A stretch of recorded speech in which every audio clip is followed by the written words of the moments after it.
Les applaudissements à l'intérieur du centre d'innovation de Glasswold ont raisonné à travers l'horizon alors que les employés célébrant un autre trimestre record.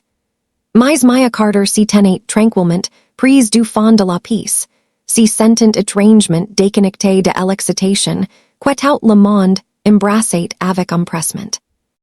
Quelques instants après que le fondateur de l'entreprise, Victor Langford, a fièrement annoncé qu'elle avait remporté le prestigieux prix d'excellence en innovation ainsi qu'une récompense financière substantielle, Maya calmement interrompu la célébration en descente. J'ai apprécié la reconnaissance, mais rien n'a atteint mon compte. Et l'atmosphère joyeuse est instantanément transformée en silence inquiet alors que des visages confus s'y tournent vers la scène. Victor a rejeté la situation avec un rire sans effort, insistant sur le fait que la comptabilité résoudrait le problème dès le lundi. Alors que les cadres supérieurs ont rapidement changé de sujet et encouragé tout le monde à continuer à célébrer comme si rien d'inhabituel n'y s'était produit. Maya s'excusa poliment, sans crier de scène, rentre chez elle sous un ciel pluvieux le soir, s'y prépara une tasse de thé et ouvrit une archive privée qu'elle conservait depuis des années, examinant tranquillement les dossiers qui documentent chaque projet majeur, approbation, évaluation des performances et engagement financier lié à son travail. Contrairement à beaucoup de ses collègues, Maya avait pris l'habitude de conserver des copies de chaque accord important parce que l'expérience lui avait appris que les promesses, prononcées dans les salles de conférence, disparaissant souvent lorsque les budgets devenaient garnants. Alors qu'elle comparait soigneusement les documents officiels avec les états financiers, elle a remarqué une tendance inquiétante de paiements manquants, de transferts budgétaires inhabituels, d'approbations de la direction, sans pièces justificatives, et de rapports de dépenses confidentiels, qui semblaient rediriger les fonds d'incitation des employés vers des retraites d'entreprises de luxe déguisées, en événements de planification stratégique. Le lundi suivant, Maya reçut une invitation officielle de la directrice juridique de l'entreprise, Elena Brooks, demandant une réunion confidentielle pour discuter d'une clause contractuelle dont peu de gens s'y souvenaient de l'existence. Mais que Maya elle-même avait négocié des années plus tôt lors d'une restructuration organisationnelle.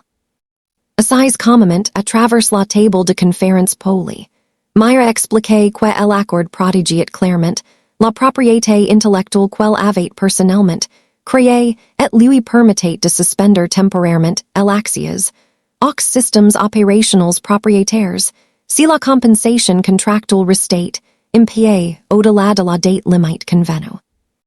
Elena a d'abord cru que la clause en était guère, plus qu'un langage juridique symbolique jusqu'à ce que Maya produise des copies notariées de la documentation technique, des approbations archivées par courrier électronique, et des hordatages numériques prouvant que chaque dirigeant impliqué avait ciment accepté les termes des années plus tôt. Alors que la prise de conscience est installée sur le visage de Lena, elle a immédiatement convoqué le directeur général pour voir sa confiance disparaître lentement, alors qu'il avait du mal à comprendre que l'accord négligé portait une véritable autorité légale avec des conséquences opérationnelles potentiellement énormes. Déterminé à vérifier chaque détail avant de franchir une autre étape, Maya a tranquillement poursuivi sa propre enquête et a découvert des preuves qui s'étendaient bien au-delà de sa compensation manquante, révélant un réseau soigneusement caché de décisions financières douteuses et s'étendant sur plusieurs départements. Elle a découvert des contrats de consultation inexpliqués, des frais de déplacement de cadres déguisés en développement des affaires, des factures de fournisseurs gonflés, et des primes de rendement accordées à des personnes dont les réalisations n'y pouvaient être vérifiées par aucun dossier d'entreprise légitime. Au lieu de lancer des accusations émotionnelles ou d'attirer l'attention sur les médias sociaux, Maya préparait un rapport soigneusement organisé, entièrement idée par des preuves verifiables, et la soumise anonymement au comité d'audit indépendant de l'entreprise pour un examen confidentiel. Son message ni contenait aucun langage dramatique, ni aucune exigence personnelle, offrant seulement suffisamment de faits, documentés pour encourager les inquiétudes expérimentées, à examiner eux-mêmes la piste financière, sans influencer leurs conclusions. En quelques jours, des changements subtils s'y sont répandus dans tout le siège lors, que les dirigeants ont commencé à tenir des réunions d'urgence à huis clos. Les chefs de département ont soudainement annulé les présentations de routine, et les conversations s'y sont mystérieusement arrêtées chaque fois que moi entrait dans la pièce. Elle est restée commis à chaque rencontre garnante, poursuivant ses responsabilités, avec un professionnalisme discret tout en préservant, en privé des sauvegardes supplémentaires de chaque document important, dans des endroits sécurisés à l'extérieur de la propriété de l'entreprise. Reconnaissant que l'intégrité existait toujours au sein de l'organisation, Maya de nouveau rencontré Elena, en privé et lui a présenté un calendrier complet comparant les projets activés,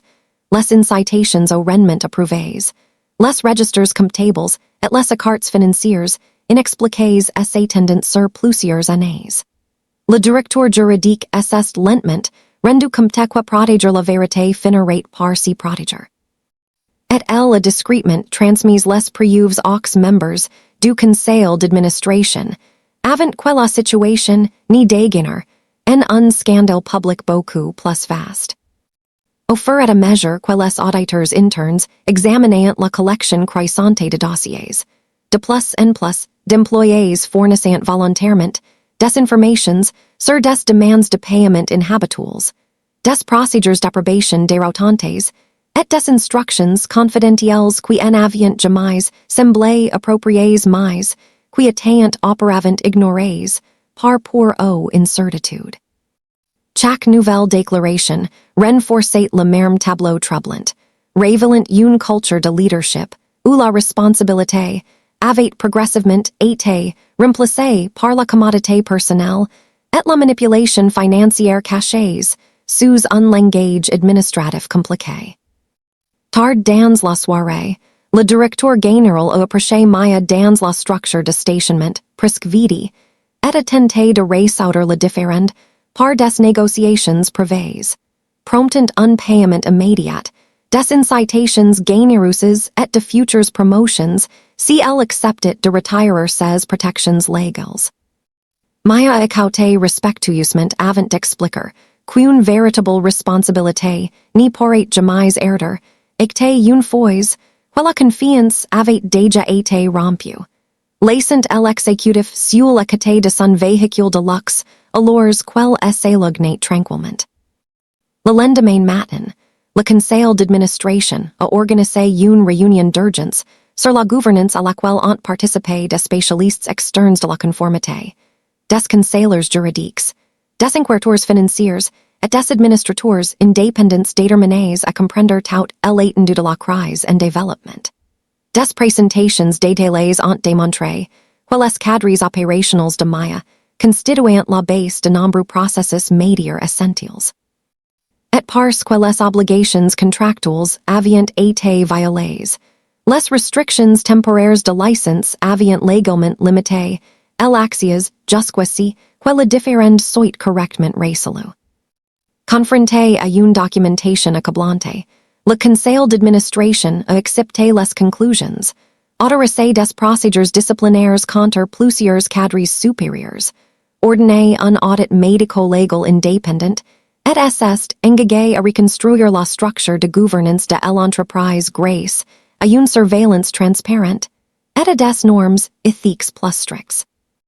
Maya a clairement indiqué que son objectif n'avait jamais été la vengeance ou le pouvoir personnel, mais plutôt l'équité, l'intégrité professionnelle et la protection de chaque employé, dont le travail méritait une reconnaissance honnête au lieu d'une exploitation discrète. Lorsqu'elle enquête a officiellement pris fin, l'organisation a reconnu publiquement ses manquements, indemnisé les employés concernés, Introduit des réformes complètes de la conformité, et invité des experts, externes respectés à supervisor les futures pratiques financières. Bien que le conseil d'administration ait offert à un poste de direction prestigieux avec une autorité significative, elle respectueusement refusé, choisissant plutôt de créer sa propre société de conseil dédiée à aider les entreprises éthiques à mettre en place des systèmes transparents, où la responsabilité était intégrée à chaque processus depuis le début. Des mois plus tard, Meyer regardait à travers la ville depuis le bureau de son entreprise en pleine croissance, reconnaissante d'avoir fait confiance aux preuves plutôt l'émotion et aux principes plutôt que l'intimidation,